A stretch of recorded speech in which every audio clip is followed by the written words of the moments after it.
Turma, então vamos iniciar então a nossa aula, lembrando que a gente é uma experiência nova tanto para vocês quanto para o professor, essas aulas online. Espero que nós consigamos aproveitar o máximo possível.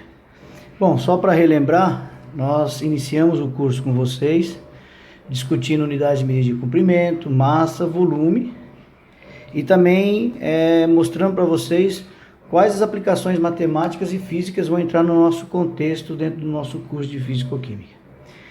Bom, então a nossa aula, essa aula que já estava programada para poder acontecer já nesse primeiro bimestre, vai começar a ocorrer então agora, a gente já vai dar início a ela. E vamos só relembrar algumas coisas que você já deve ter aprendido até no ensino fundamental com o professor de ciência, que são os sistemas de substâncias, tá ok? Os sistemas de substâncias. As substâncias, elas podem estar puras ou misturadas. Na natureza, nós encontramos principalmente as substâncias misturadas.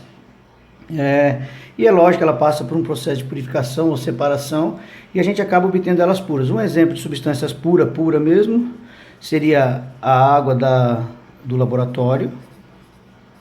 Então ali nós conseguimos usar mecanismo para poder separar essa água e obtê-la pura. O cobre, o fio, tem aquele metal que é o cobre.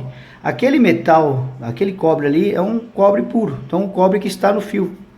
É um exemplo de substância pura, tá?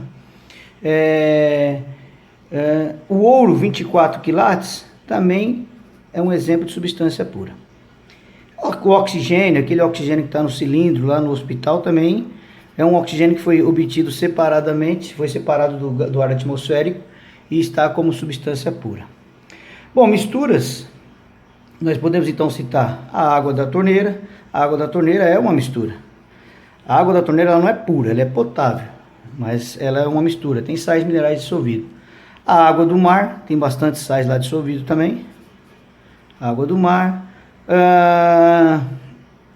O ouro 18 quilates.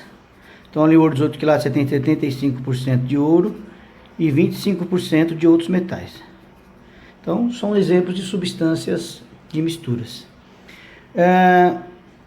Sobre esse tema de misturas, a gente vai fazer uma discussão especial sobre aquilo que nós chamamos de dispersões. O que seria uma dispersão? Dispersão, nós temos partículas pequenas que estão dispersas em outras substâncias. Então, nós temos partículas de uma substância dispersas em outras substâncias. Nas dispersões, as partículas que estão dispersas, nós chamamos de disperso. E a substância onde essas partículas estão dispersas, nós chamamos de dispersantes ou dispergentes. Os dois nomes são utilizados, dispersantes ou dispergentes. Bom, nessas misturas propriamente dita, você deve lembrar lá no ensino fundamental, nós temos misturas que são ditas homogêneas e misturas que são ditas heterogêneas. Então, só para lembrar, o que seria substâncias homogêneas, misturas homogêneas? São aquelas que a gente só consegue ver uma única fase. Então, qual o exemplo? O sal dissolvido na água, a gente só consegue ver uma única fase. Dá a impressão que tem, se não disser que o sal está lá, se não sentimos que a água está salgada, a impressão que se tem é que tem água pura. A água da torneira é um exemplo também de uma mistura homogênea. Ok? O ar atmosférico também é uma mistura homogênea. O ar atmosférico também é um exemplo de mistura homogênea. Heterogênea, a gente consegue ver duas fases ou mais. Então, qual o exemplo? O mais comum, que vocês estão mais acostumados, com certeza, que o professor deve ter falado, é a água com óleo. Tá? Você vê duas fases. A água com areia, outro exemplo. Água com areia. Se você misturar também água, óleo, mais areia, nós veremos ali então três fases. Isso são exemplos de misturas heterogêneas. Então, lembrando, o que são dispersões? Dispersões são misturas onde eu tenho partículas menores que estão dispersas em substâncias diversas. Então, nas dispersões, aquela que está dispersa nós chamamos de disperso, e onde ela está dispersa nós chamamos de dispersante ou dispergente. Quais são os tipos de dispersões? Vamos lá, então vamos discutir os tipos de dispersões. Bom, as dispersões, vamos afastar um pouquinho mais. As dispersões, elas tem três tipos de dispersões. As ditas verdadeiras, então as dispersões verdadeiras. O que seriam as dispersões verdadeiras? A água, sal dissolvido na água é um exemplo de dispersão verdadeira. Sal dissolvido na água é um exemplo de dispersão verdadeira. Você pega o sal, dissolve, nesse caso, o disperso é o sal, e o dispersante é a água. Então, também temos dispersões coloidais. Essa aqui a gente vai só citar para vocês vão aprender mais sobre essas dispersões coloidais quando estiverem discutindo no curso de Tecnologias e Processos Industriais. Exemplos de dispersões coloidais, nós temos o leite, o sangue e também a gelatina. Aquela gelatina dissolvida na água é um exemplo de dispersão coloidal. E também temos as dispersões grosseiras, tá? Dispersões grosseiras. O que seria dispersão grosseira? A própria água com areia, por exemplo, é um exemplo de dispersão grosseira. Água com areia, onde a areia é o disperso e a água é o dispersante. A água barrenta também é um exemplo de dispersão grosseira. Aqui também a gente vai ter um capítulo especial para vocês quando a gente estiver discutindo isso em análise qualitativa, e sempre vamos estar citando esses tipos de dispersões. As dispersões, vou tirar aqui, as dispersões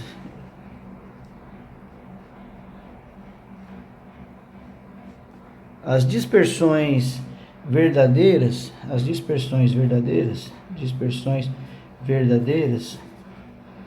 também podem ser chamadas de soluções. E esse aqui vai ser objeto de nosso estudo daqui para frente, as soluções. Nas soluções, o disperso nós chamamos de soluto, e o dispersante chamamos de solvente. Veja, um capítulo especial só sobre as soluções, que é parte do nosso estudo. As dispersões verdadeiras, o soluto está igualmente distribuído pela solução, tá? E as dispersões grosseiras, muitas vezes também são chamadas de suspensões.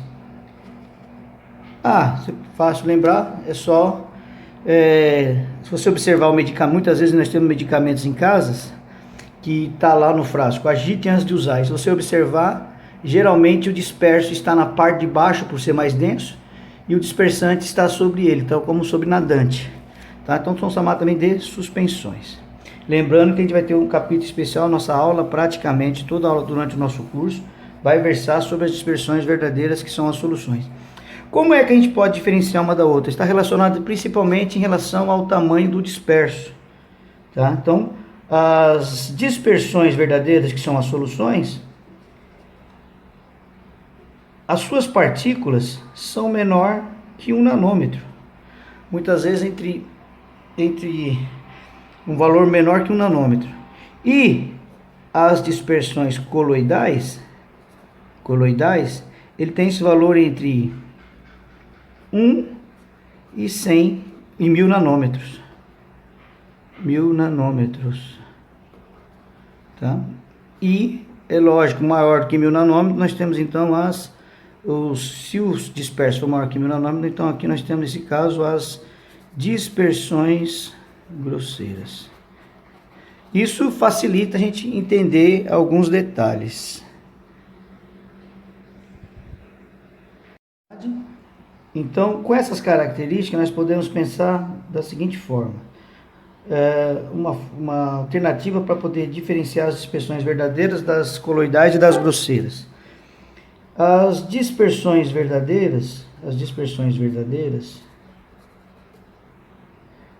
o disperso não pode ser separado por filtração, porque a partícula é muito pequena. Partícula sendo muito pequena, a gente não consegue fazer a separação do disperso por filtração. Também não pode ser separado quando se usa uma centrífuga. Por centrifugação não consegue separar também. Ou seja, não dá para separar o disperso do dispersante com essas alternativas. E não é possível ver o disperso por microscópio, ou seja, nem por microscópio nós conseguimos ver.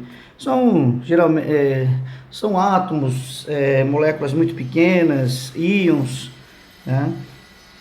As dispersões coloidais, qual a diferença das dispersões verdadeiras? Dispersões coloidais, tá? Essa aqui já pode ser separada,